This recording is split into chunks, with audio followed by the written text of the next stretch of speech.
Sul feretro le rose rosse e bianche, una maglietta con le firme di chi gli voleva bene e la sua foto, quella di un bambino che tutti definiscono sorridente, aperto agli altri e sempre disponibile. Nel corso di quest'anno ti abbiamo visto costruire ponti tra i tuoi compagni, affinché nessuno si sentisse mai escluso.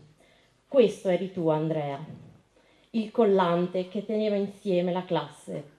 Oltre 1000 persone questa mattina hanno voluto dire addio ad Andrea Marigo, il bimbo di 11 anni che sabato scorso ha perso la vita in un incidente stradale in sella alla sua amata bicicletta.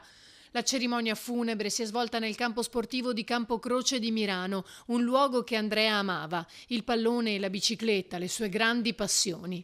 I nuovi compagni della prima media appena conclusa e gli insegnanti, quelli delle elementari, gli animatori, mamma, papà, la sorella e i nonni.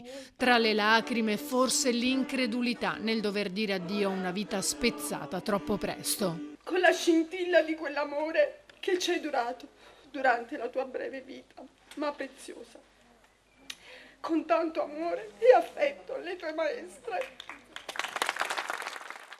Presente il sindaco Baggio e altri primi cittadini, così come l'ex sindaco Pavanello. È una tragedia che non si può commentare, che lascia senza fiato, senza parole. Io ringrazio i sindaci dei comuni vicini che hanno voluto farci sentire la loro presenza e ringrazio soprattutto la città, i cittadini e cittadini, i bambini, le ragazze, per come sono riusciti a stringersi intorno alla famiglia.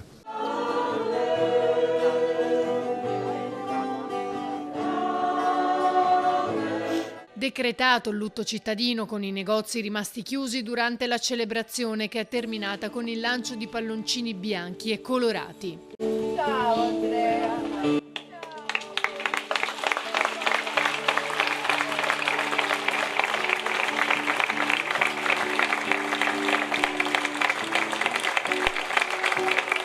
Poi il corteo ha accompagnato Andrea nel suo ultimo viaggio.